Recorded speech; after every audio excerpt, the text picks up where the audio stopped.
tenemos la visita de nuestro querido hermano desde Potosí, nuestro querido hermano Iván Martínez Puma. Él es parte de todo este movimiento de universitarios que está replanteando la historia y la comprensión, la importancia y la invisibilización de lo que ha acontecido de los pueblos respecto a fechas importantes, por ejemplo, la fundación de Potosí. Querido hermano Iván Jayaya, gracias por estar aquí en el Taipi.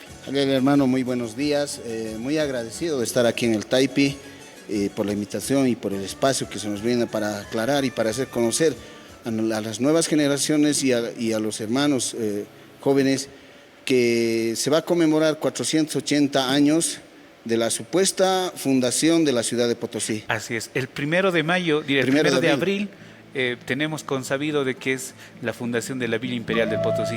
¿Qué contexto lleva esta fundación en el...? Erróneamente, sistemáticamente nos han impuesto que se ha fundado, pero lamentablemente la ciudad de Potosí nunca se ha fundado, sino se ha creado a la necesidad de la explotación del Cerro Rico de Potosí. Los historiadores y cronistas se basan en la fecha del 1 de abril de 1545 como toma de posesión del Cerro Rico de Potosí, un documento que no se ha podido encontrar ni que tiene veracidad, pero la mayoría de los documentos datan del mes de abril del comercio de minerales y la apertura de las primeras bocaminas para la explotación del Cerro Rico de Potosí. Sistemáticamente nos han ido imponiendo un tema para honrar a quienes han asesinado y a quienes han matado a nuestros antepasados en la mita durante la colonia. Así es que, ¿cómo debemos comprender la mita ahí en Potosí, querido hermano?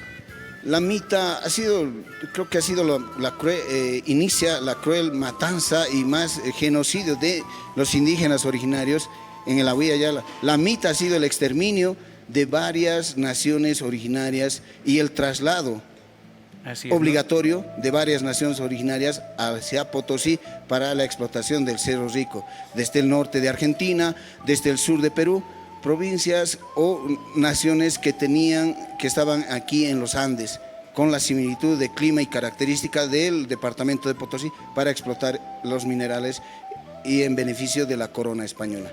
El 1 de abril se debe recordar no la creación de nuestra ciudad, sino se debe recordar y honrar más bien a quienes han sido asesinados por la corona española. Eso es lo que nosotros venimos a recordar. Erróneamente nos han dicho que Potosí se ha fundado, pero gracias a las hipótesis y a varios historiadores se ha podido ver que Potosí nunca ha sido fundada. Ahora nace una hipótesis nuevamente que es la toma de posesión, una posesión que lamentablemente no hay una acta fidedigna que verifique y diga eso.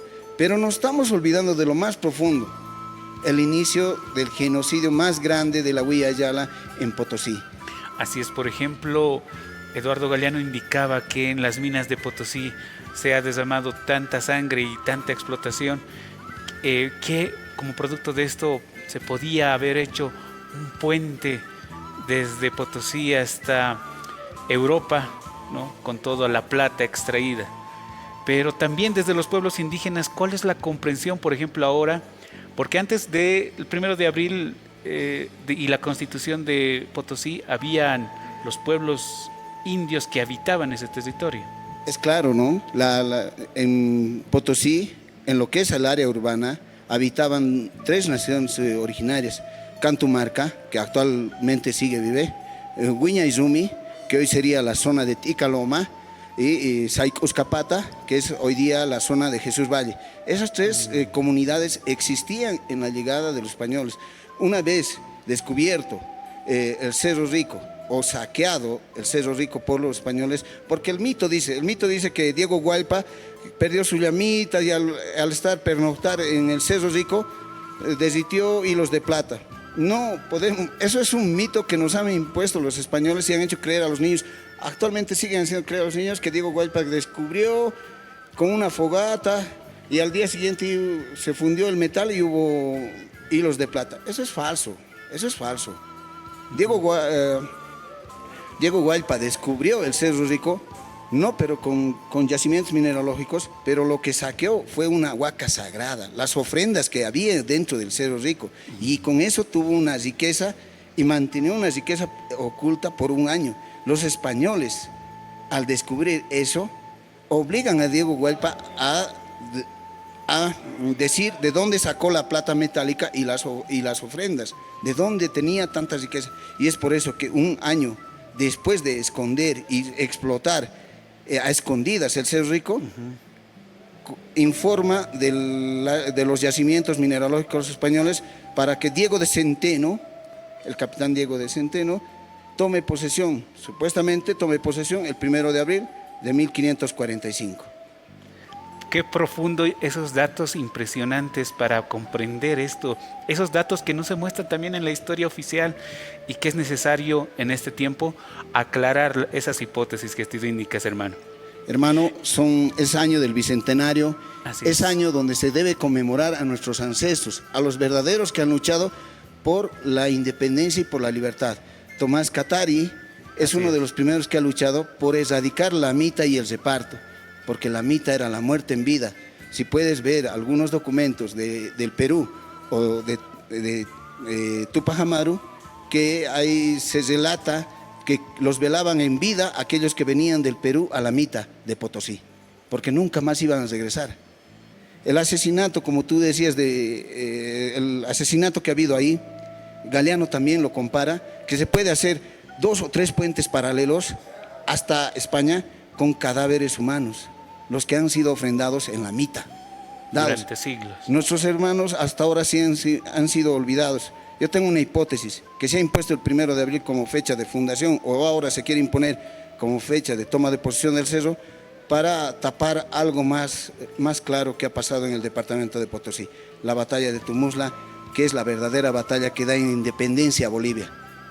Eso es lo que más me llama la atención y yo creo que ha sido por eso que han impuesto ese día y han querido tapar. Porque ha habido una ordenanza municipal, mi querido hermano, en 1945. La ordenanza municipal ordena que el 1 de abril se celebre el día de la fundación de la ciudad de Potosí, cuando no ha habido ningún documento de fundación.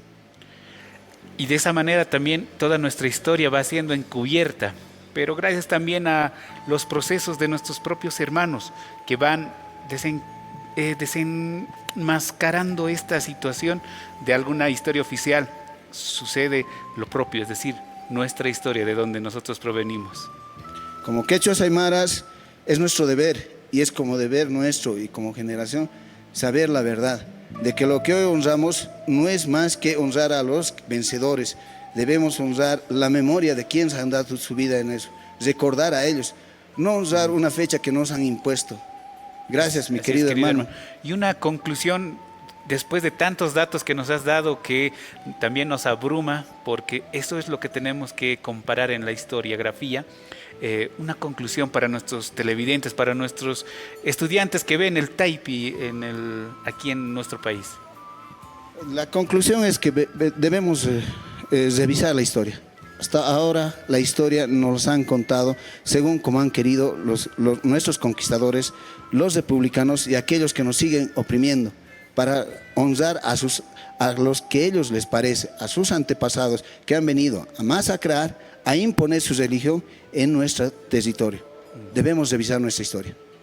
Y de esa manera vamos caminando y encontrando estos datos que nuestros hermanos van difundiendo. De esta manera, y pensando en la historia, en aquello que nos constituye, permítanos un corte aquí en el Taipi, la comunidad de la vida.